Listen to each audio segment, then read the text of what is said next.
Hello everyone शांति पाठशाला को मु आपण मानंकु स्वागत जनाउछि।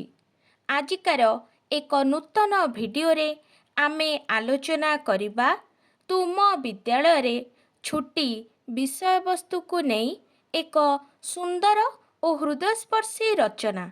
भिडियोटी को आरंभ करिबा पूर्वरु चैनल को प्रथमे सब्सक्राइब करिनियंतु एवं पाखरे थिबा बेल आइकनटी को मध्य प्रेस करि दियंतु। चलंतु आरंभ करिबा। विद्यालय एक पवित्र अनुष्ठान। एठारे पिला मानंकु ज्ञान वितरण करा जाई थाए। सबु विद्यालय परी आम विद्यालय रे मध्य अनेक छात्र छात्री पढ़िबाकू आसंती। प्रतिदिन एठारे पाठ पढ़ा हुए केवल छुट्टी दिन व्यतीत।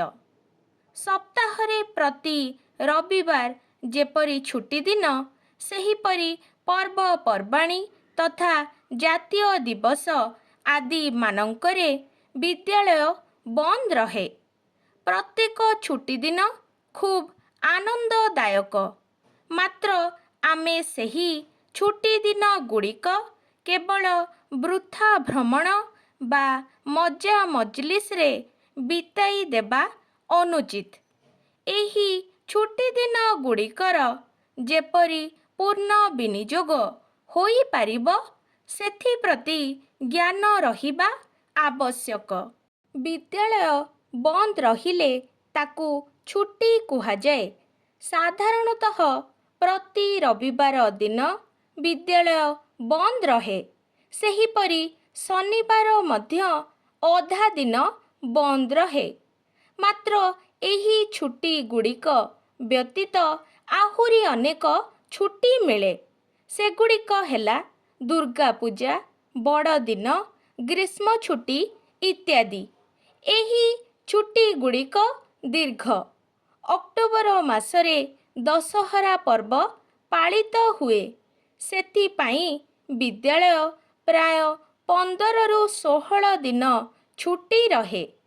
बड़ दिन ख्रिस्टियान मानंकर एक प्रधान पर्व। एथि उपलक्षे डिसेम्बर मासरे प्राय 10 रु 12 दिन छुट्टी हुए। सेहीपरि वार्षिक परीक्षा शेषरे विद्यालय प्राय मे मास अधारु बंद रही जून मास शेष बेलकू खोले। एही छुट्टी व्यतीत आउ केतेक जातीय छुट्टी रहिछि। सेही दिन विद्यालय बंद रहे। सेगुड़िक मध्यरे स्वाधीनता दिवस, साधारणतंत्र दिवस, गांधी जयंती, शिशु दिवस, गुरु दिवस एवं पर्वपर्वाणी छुट्टी मानंक मध्यरे रथयात्रा, दीपावली, जन्माष्टमी, रज पर्व, दोल पूर्णिमा, महाशिवरात्रि, मकर संक्रांति इत्यादि प्रधान। एतद् व्यतीत जदि विद्यालय रे कोनोसी असुविधा हुए, प्रबल वर्षा जोगु छात्र छात्री माने विद्यालय को आसी न पारिले एवं विद्यालयर पुरस्कार वितरण उत्सव हेले मध्य दिनिकिया छुट्टी घोषणा करा जाई थाए। छुट्टी दिन गुड़िकरे पिलामाने विद्यालय को आसंती नाही।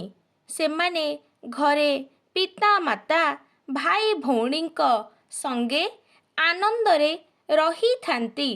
एणु एही समयरे सेमाने घर कामरे बापा मांको साहाଯ୍ୟ करिबा दरकार। एहा छड़ा छुट्टी दिन गुड़िक केवल मजा मजलिस रे उड़ाई न देई ग्राम सफेई, परोपकार, नारी शिक्षा, प्रौढ़ शिक्षा दानरे विनियोग करिबा उचित। ग्रामरे नाना जाति ओ धर्मर लोके बसवास करती। सेमानंक मनरे नाना कुसंस्कार ओ अंधविश्वास पूरी रही थाए। एही सबु कुसंस्कार जोगु समाजर उन्नति रे बाधा घटी थाए। ଏହାର ଦୂରୀକରଣ ନିମିତ୍ତ ପିଲାମାନେ ଗ୍ରାମବାସୀଙ୍କୁ ବୁଝାଇବା ଉଚିତ। ଗ୍ରାମମାନଙ୍କର ମଇଳା ପାଣି ପୋଖରୀରେ ପଶିବା ଦ୍ୱାରା ପାନୀୟ ଜଳକୁ ଦୂଷିତ କରିଥାଏ। ଏଣୁ ଛୁଟିଦିନମାନଙ୍କରେ ପିଲାମାନେ ଦଳବଦ୍ଧ ହୋଇ ଏହାର ନିରାକରଣ କରିବା ଆବଶ୍ୟକ। ସେହିପରି ଗ୍ରାମ ଅଶିକ୍ଷିତ ଜନତାଙ୍କୁ ସମ୍ବାଦପତ୍ର ପଢ଼ି ବୁଝାଇବା, ସରକାରଙ୍କ କାର୍ଯ୍ୟକ୍ରମ ସମ୍ପର୍କରେ ଅବଗତ କରାଇ ଲୋକମାନଙ୍କ ଅନ୍ଧଚକ୍ଷୁ ଖୋଲିବା ମଧ୍ୟ ଛାତ୍ରଛାତ୍ରୀମାନଙ୍କର କର୍ତ୍ତବ୍ୟ। ଏଣୁ ଛୁଟିଦିନଗୁଡ଼ିକୁ ନଷ୍ଟ ନ କରି ବରଂ ତାହାର ସଦୁପଯୋଗ ଓ ସଦ୍‌ବିନିଯୋଗ କରିବା ଆମର କର୍ତ୍ତବ୍ୟ। ଆଜିର ଛାତ୍ର କାଲିର ସୁନାଗରିକ। ଏଣୁ ପ୍ରତ୍ୟେକ ଦେଶ ଓ ଜାତିର ମଙ୍ଗଳ ନିମିତ୍ତ ଛୁଟିଦିନଗୁଡ଼ିକ ଭଲ କାମରେ ବ୍ୟବହାର କରିବା ଉଚିତ। ତେବେ ଯାଇ ଦେଶ ହସି ଉଠିବ। ଦେଶରୁ ଅନ୍ଧବିଶ୍ୱାସ ଓ କୁସଂସ୍କାର ଲୋପ ପାଇବ।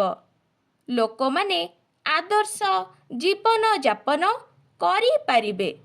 ଆଜିକାର ଭିଡ଼ିଓଟି ଆପଣଙ୍କୁ କିପରି ଲାଗିଛି କମେଣ୍ଟ ମାଧ୍ୟମରେ ନିଶ୍ଚୟ ଜଣାଇବେ ଏବଂ ଲାଇକ୍, ସେୟାର, ସବସ୍କ୍ରାଇବ୍ କରିବାକୁ ଜମାରୁ ଭୁଲିବେନି। ଧନ୍ୟବାଦ।